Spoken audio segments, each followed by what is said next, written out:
do you have a standard process or order of things that you're looking at when you're reading the data? And before you go into that, I mean, someone listening to this, whether or not you've got the EO SwimBETTER devices or not, this stuff is still relevant even if you haven't got them, because these improvements in technique can come whether or not you have the devices. These are just things that that becomes very clear when you do use them and actually measure these different things in your stroke.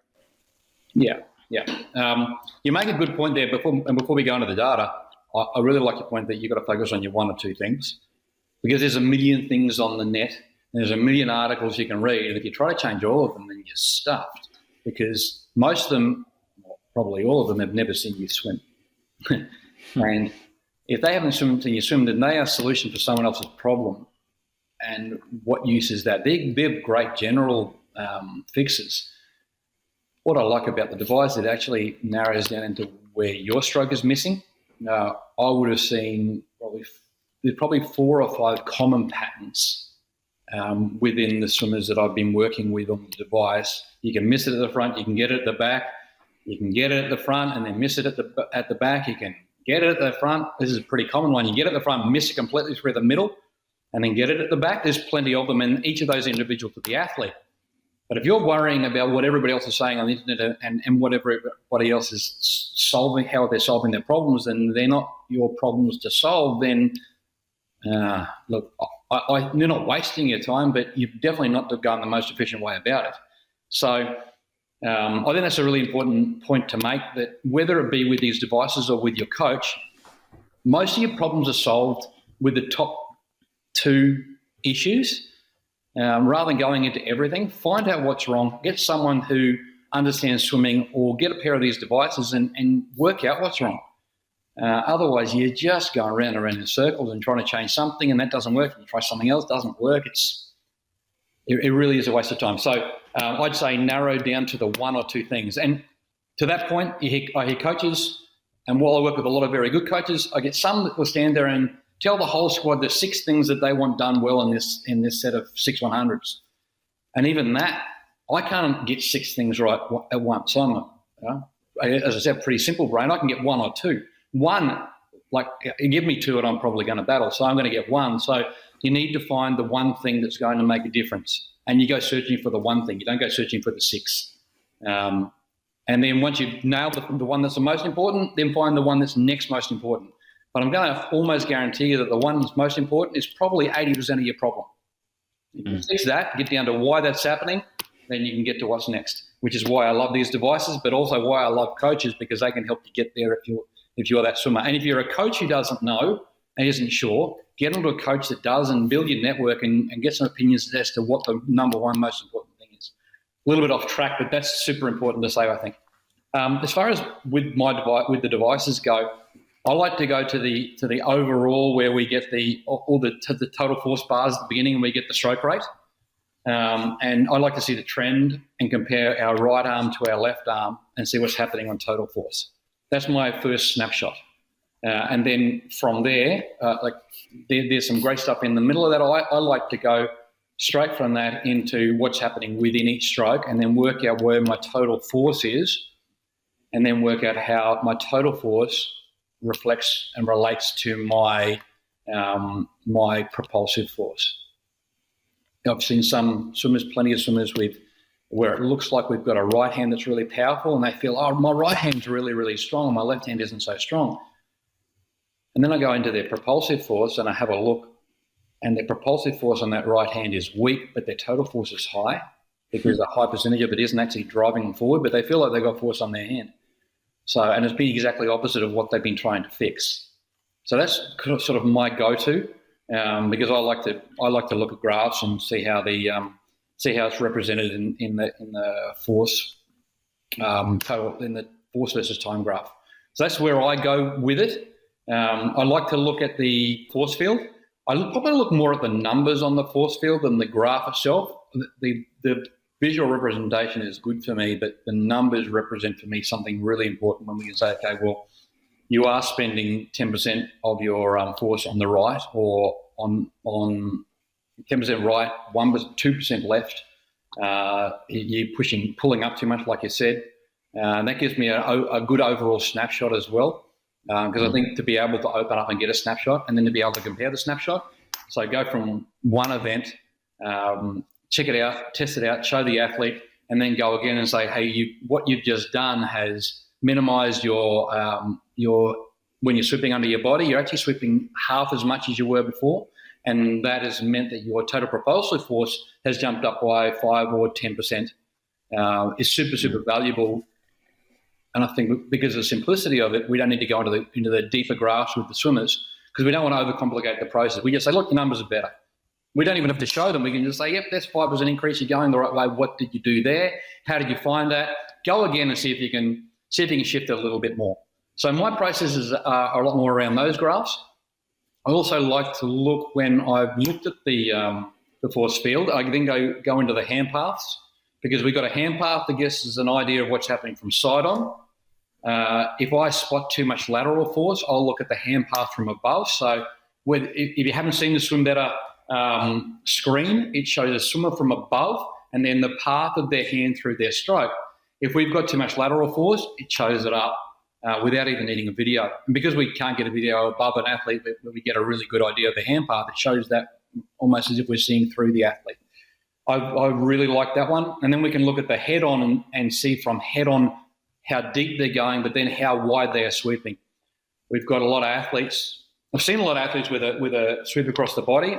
We tend to see quite a few who are, move back from the camera a little bit, that are sweeping out and catching quite wide out here. We catch that really nicely.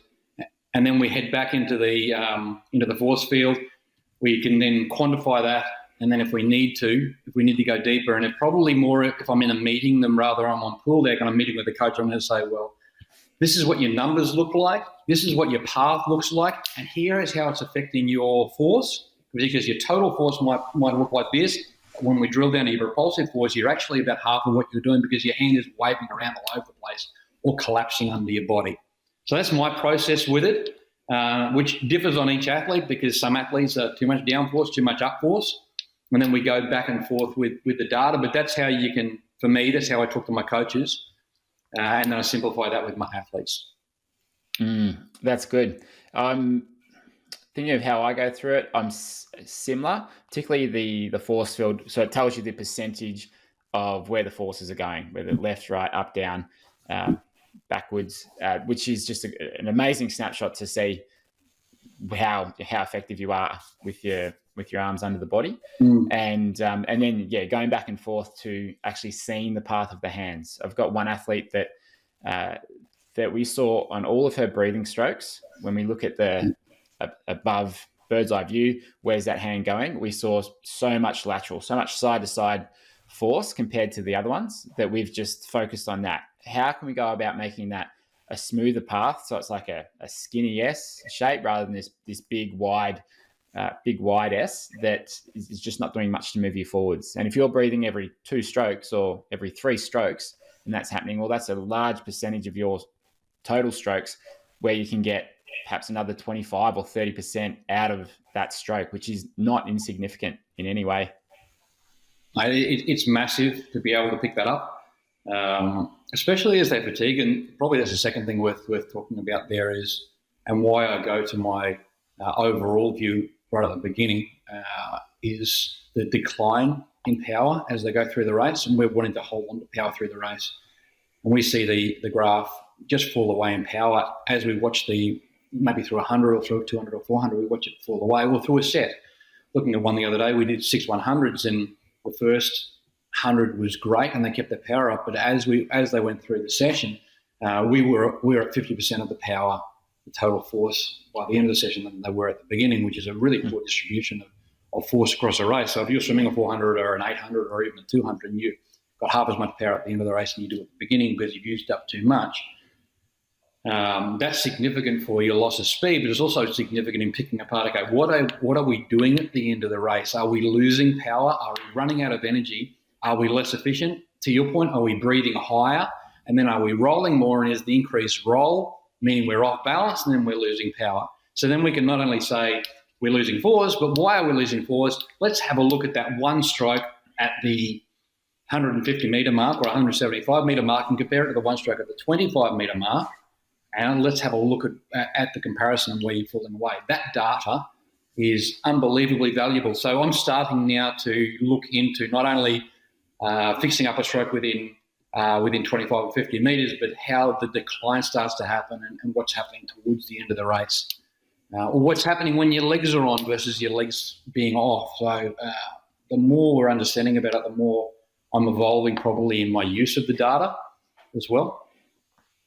Yeah, that's a really good one, to be able to actually show a swimmer how that's impacting, how their fatigue is impacting them across a 200 or a 400 time trial. Yep. That's a great way to use it.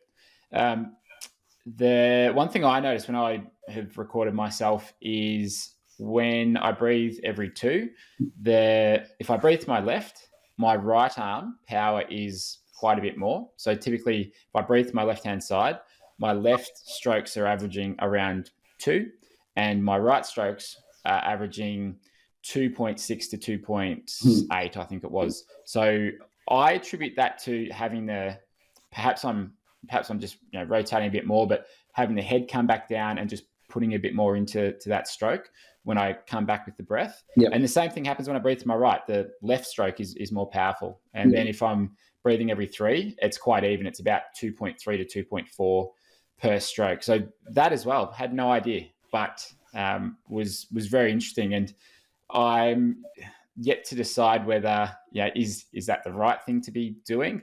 Should you have more power on one arm if you're just breathing every 2?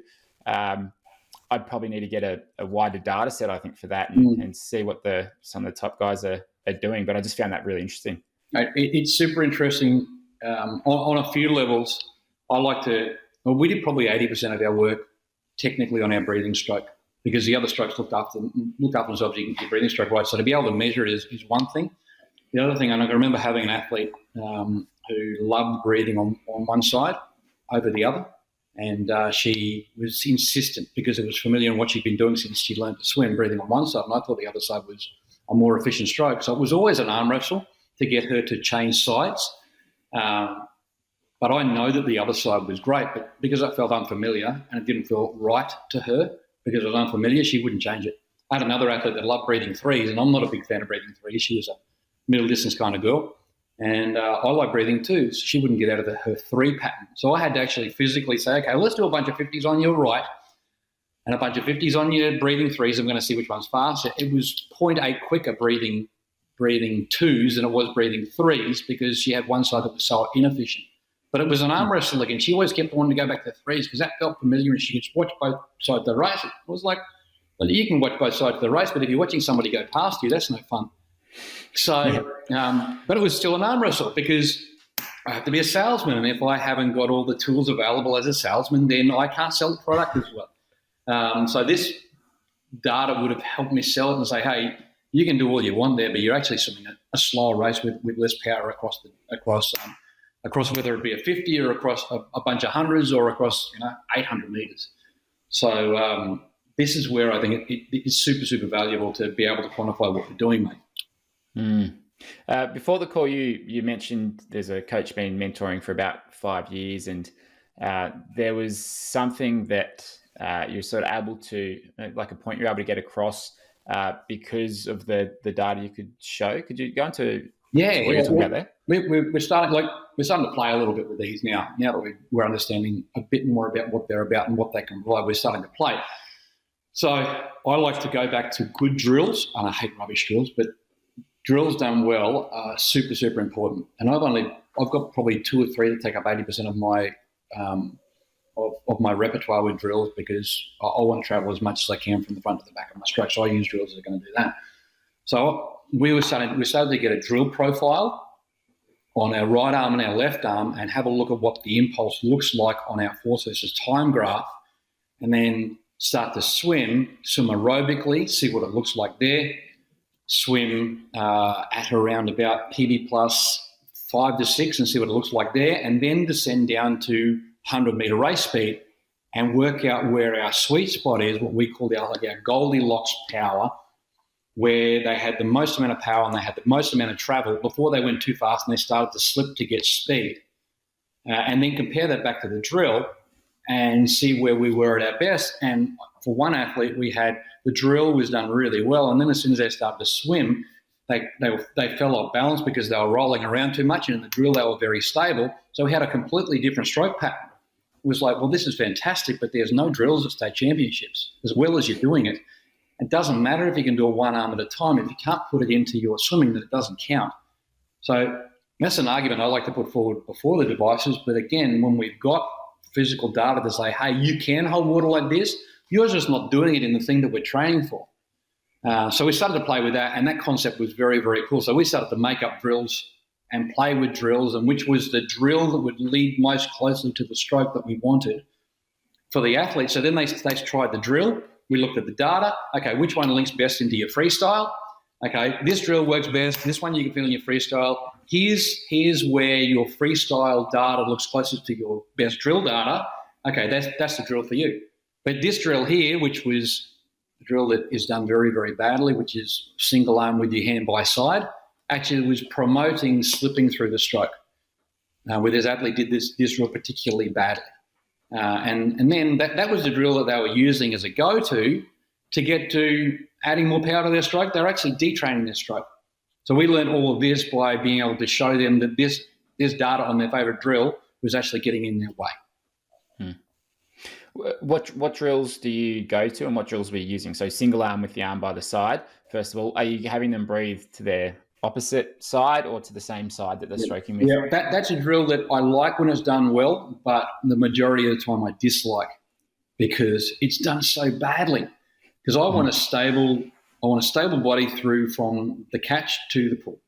Basically, I want the body to be stable, and I want that force to be maintained. What we're seeing with that drill, what I see, and I'll move the camera back a little bit more. What I see with that drill is that swimmers miss the front of their stroke, and they slide across their body, and they miss the back of their stroke. And we're seeing that in the data as well, that they will basically be getting almost no impulse versus what they could do in their swimming. So it's significantly worse.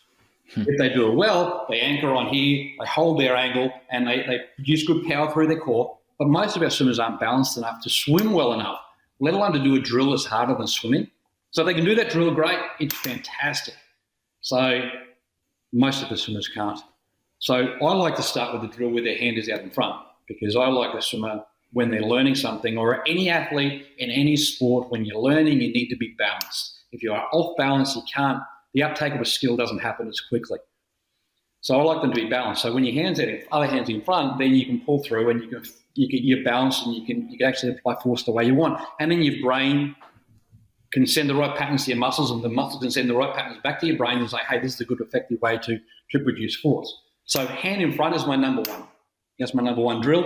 I also don't mind it with a fly kick because it helps engage the core and keep the hips nice and stable, and we seem to get stable patterns of those. So those two, for me, are very, very good for establishing how you want to feel through the water. And up to now, because we've had to use our gut, it's all about feel, and it's feel the amount of power you've got when your hand sits to the front of your stroke, and then hold through the back of your stroke. Feel how much hand on a single arm butterfly drill. Feel how much power you've got. Is that more or less powerful than your butterfly? Than your freestyle stroke? And generally it's more powerful. It's like, what are you doing having more power in the drill than you do in the stroke that you're actually being timed at? So we make the crossover, we make the connection. So they're two of my big ones. I like a long dog drill. That's another one I like to use to get them to feel the power without having to deal with a rotation. The drill that I absolutely despise is done worse than the single arm drill is a thumb drag drill, because it seems to, as soon as you put a thumb drag drill, they've either got to wait and do catch up, or their arms swimming around under their body and producing the force that we're seeing is detrimental to the stroke. So drills that I love, drills that I hate. Hate's a strong word, but if I've got kids in the water for 12 to 18 hours a week and they're doing drills that are making their stroke work, I just want to just get them out of the water and you've got a limited amount. Actually, you know what? You haven't almost got a limited amount of time. You've got so much time as you want in the water. And then you're doing drills that are going to make it worse. You're waking up at 4:30 in the morning to make your swimming worse with the drill because you're not thinking about it. I'm on my soapbox a little bit, but what we're learning is with the devices that these drills actually are detrimental to stroke. We've known it, but now we can tell them, don't do that drill. It's destroying your stroke. Let's do a drill that adds to your power. So, again, long answer to a short question, but they're the drills that I like and the drills that I don't, but more importantly, probably why for me. That's great. Look, you and I think, are on the same page with like a thumb drag drill. I has come across quite a few swimmers adults that are jamming themselves up in their recovery because they're trying to swim like they're doing a thumb drag drill. Yep. And it causes that over rotation, causes them to lose balance. So the closest thing that we would often do to that would be just your 6-1-6 drill, 6 kicks, 1 stroke changeover. But I make sure when they're doing their recovery that they're not coming like really high over the water and hand close to the body. Just keep that hand away, around to the side a little bit, where you'd be if you were swimming well, because that way you can keep your balance with your arm out in front, and you're not going to be going past 90 degrees rotation and losing that balance, which we sometimes see with some drills like that. So that's interesting that you have come to the same conclusion, because I don't think I've really given that to anyone before, because I just see it as making the stroke worse. And we've had to come up with our own drills sometimes just to work on the catch in the pool and get adult onset swimmers, people who haven't learnt as kids, just to be able to find the position that they need to be in for their catch and pull, and just to slow things down and break down that movement, and then you can build it back up. And I love long dog, love single arm, and I did a video a couple of months ago where I asked Kia Melverton, who up in Queensland, said what drills are you normally doing? Long dog, single arm, and there's one more I can't think of off the top of my head, but they're the go-to drills. And she is a great swimmer, great looking stroke, and it's no wonder that she's doing those drills and she's got such a good hold of the water. 100%. Getting back to what you were saying before about the thumb drag, I understand that people want to look pretty, and it does look pretty. It looks beautiful, but if you're pretty and swim slower, then what's the point? I changed this we worked with this from a couple of days ago. She said it feels weird. It doesn't feel right. It feels messy. I said to her, does it feel messy or does it feel unfamiliar? She said, it feels messy. So I was like, okay, well, would you prefer to be messy and first or pretty and last? But she had her elbow directly above her shoulder in her free flow. We want to be balanced. We want to have for our propulsive phase, for most of it, we want to have our belly facing the floor, facing the bottom of the pool, to keep our core on, to keep balanced. If our elbow is above our shoulder, we can't physically be propulsive. We can't be on our belly if we're on our side. Which is why, to your point right back at the beginning, if you don't get your breathing stroke right at the right time, then you're trying to be propulsive when you're on your side, you can't do it. And I challenge everyone to go back into the pool and try it. Get on your side and then try to pull through while you're physically on your side or while you're breathing. We know it doesn't work. Anyone that can do it, you're probably either in Cirque du Soleil or you're better than you think you are, because most of the best in the world. Some of the really, really good kids can roll a little bit and be propulsive because they can hold their core stable, but it's a rare thing. More often than not, you lose core control and you just what looks to be like an elbow drop at the back of the stroke really is about you losing your balance position. And when you'll see, if you are losing your balance position, your legs will switch or your arm will go across your body or slide out at the front. And they're your indicators that you've lost your balance.